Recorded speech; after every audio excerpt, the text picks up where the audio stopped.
কোরআনুল কারীমের মধ্যে আছে, মক্কার কাফেরদের এক সর্দার উকবা ইবনে আবি মুঈত, এই নাফরমান একদিন নবীজির সামনে, তার মক্কার কুরাইশদের উপস্থিতিতে নবীজি তার ঘরে গেছিলেন, মেহমানদারি দাওয়াত দিছে, তো সবাই হাত ধুইছে খাইতে, নবীজি হাত ধোয় না। উকবা বলতেছে, মুহাম্মদ হাত ধুচ্ছ না কেন? নবী বলে, চাচা আমি হাত ধুইব না, খাবার নেব না যদি আপনি কালেমা না পড়েন। উকবা বলে, হায় মুহাম্মদ, তুমি তো আমার আটকায় দিলা, এখন যদি মেহমান ফিরাই দেই তোমাকে, তাহলে গোটা মক্কায় ছিচি পড়বে, সর্দারের ঘর থেকে মেহমান না খেয়ে চলে গেছে, এটা তো আমি সইতে পারি না, যাও কালেমা পড়ে নিলাম। কালেমা পড়ছে, পরে নবীজি খানা খাইছে, নবীজি চলে গেছে। সব কাফের সর্দার এগুলো, উমাইয়া ইবনে খালফ, আস ইবনে ওয়াইল, আবু জাহেল, আবু লাহাব, এই নাফরমানরা এবার উকবা ইবনে আবি মুঈতকে একবারে টাটছে ধরছে জাতা দিয়া, এই দোস্ত বন্ধু কামড়া করলা কি?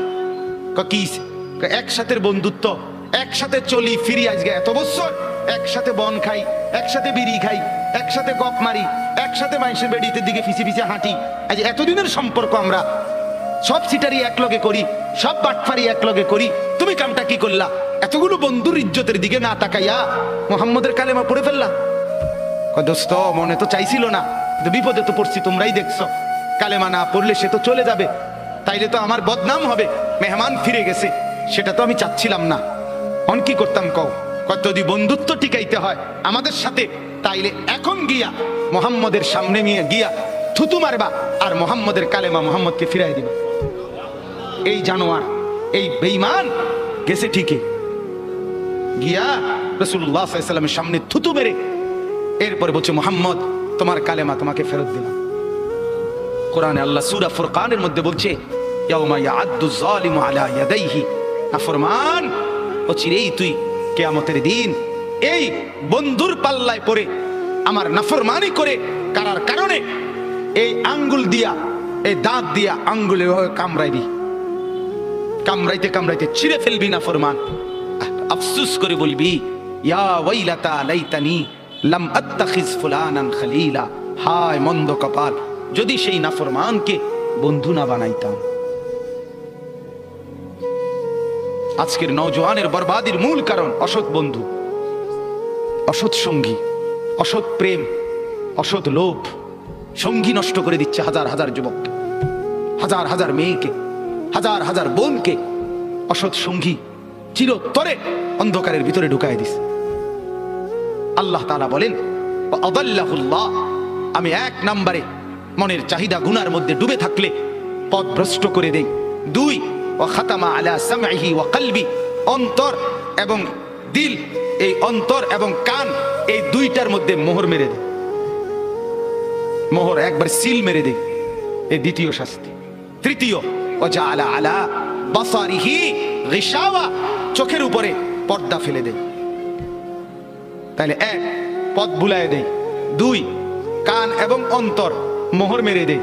তিন, চোখের সামনে পর্দা ফেলে দেয়। এবার বলেন তো বাপ, চোখেও আর দেখে না হক, কানেও আর হকের কথা শুনে না, দিলেও আর হকের কিছু বোঝে না, আর পথও খুঁজে পায় না, এই লোকটার পরিণতি কি? ফামান ইয়াহদিহি মিন বাদিল্লাহ। এবার রব্বুল আলামিন বন্ধুকে বলে, বন্ধু আমি নিজেই যাকে পথ ভুলায় দিলাম, দীর্ঘদিনের গুনাহ নাফরমানি, মনের চাহিদার খেয়াল খুশি মতো চলার কারণে আমি যা কান আর অন্তর মোহর মেরে দিলাম, আমি যার চোখে পর্দা ফেলে দিলাম, বন্ধু এবার বলেন তো আমি আল্লাহকে বাদ দিয়ে তাকে হেদায়েত কে দিবে? আব্দুল কাদের জিলানী, জুনায়েদ বাগদাদি। জুনায়েদ বাগদাদির বাপের ক্ষমতা আছে, কথা বলেন না কেন? হেদায়েত দেয় কে? বলেন না কে? যিনি দিবে নাফরমান, তোকে তো তিনি ধাক্কা দিয়া ফেলে দিছে, তাকে তো তিনি মোহর মেরে দিছে, তাকে তো চোখে পর্দা ফেলে দিছে, এবার হেদায়েত দিবে কে?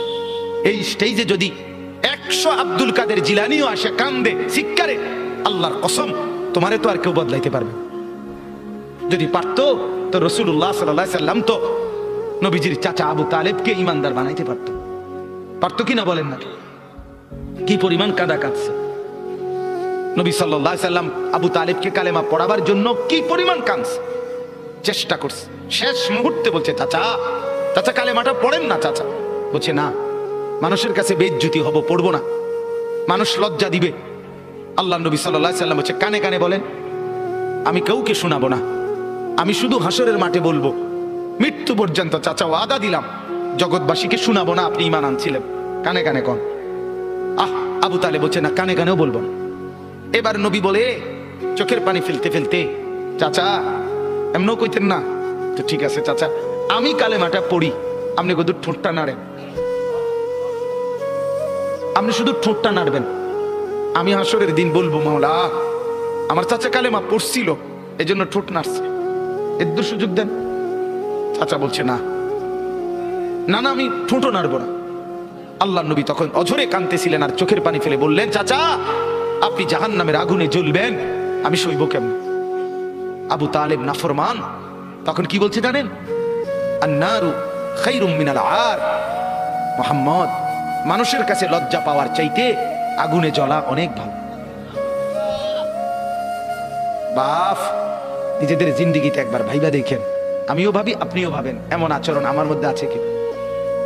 3 দিন ধরে যে বাড়িতে মেয়ের বিয়েতে, ছেলের বিয়েতে যে ডেকসেট বাজাইলেন, কারে খুশি করার জন্য?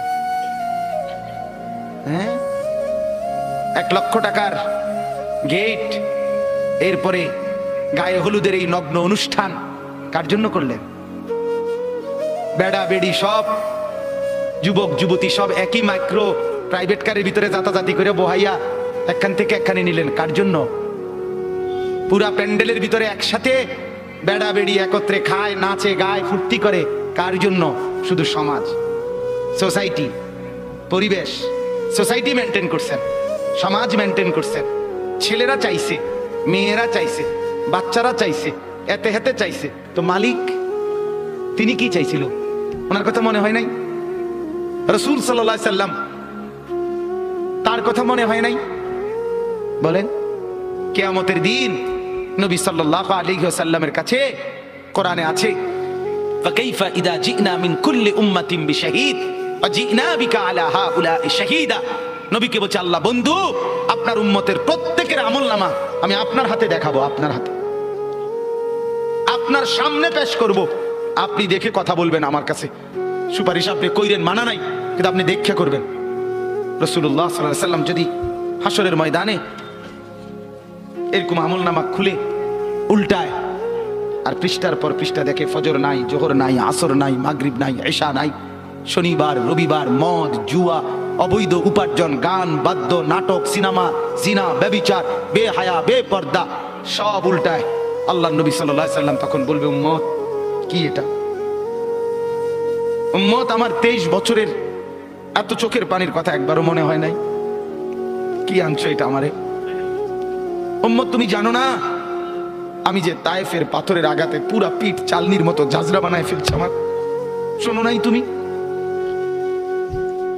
আমারে যে উহুদের ময়দানে দান দান শহীদ করে রক্তাক্ত করছে, তুমি শোনো নাই? আমি যে 14 দিন পেটে ক্ষুধার তাড়নায় পাথর বাঁধছিলাম, উম্মত তোমার মনে নাই?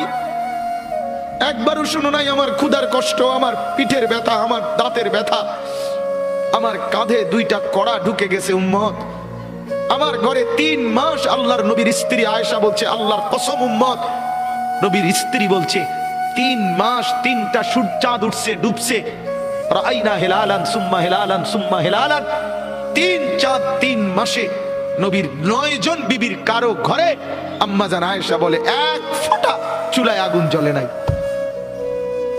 মা আওকাদাত ফি আবিয়াতে রাসূলিল্লাহ নারুন, নবীর একজন বিবির ঘরেও আগুন জ্বলে নাই। আল্লাহ নবীর স্ত্রী আয়েশা একদিন বলছিল নবীকে, পিঠে হাত বুলাইয়া, ইয়া রাসূলুল্লাহ, স্বামী আপনার পিঠ ছিদ্র ছিদ্র কেন? পুরা পিঠ চালনির মতো ছিদ্র ছিদ্র কেন? আপনার কি ছোটবেলায় বসন্ত রোগ হয়েছিল, গোটা হয়েছিল? আল্লাহর নবী চোখের পানি ফেলে বলছে, আয়েশা তুমি জানো না আমার এই পবিত্র দেহে তো কোনোদিন মশাও বসে না, মাছিও বসে না, পোকা বসবে কেমনে? আমার পবিত্র দেহে তো হাঁটলে মেশকের গ্রান বের হয়, আমার পেশাব পায়খানাও তো কোনোদিন জমিনের উপরে 1 সেকেন্ড থাকে না, মাটি ফাঁক করে ভেতরে নিয়ে যায়, সেই আমার গায়ে গোটা হবে কেন? আয়েশা এগুলো আমার তায়েফের পাথরের আঘাতের রক্তের দাগ।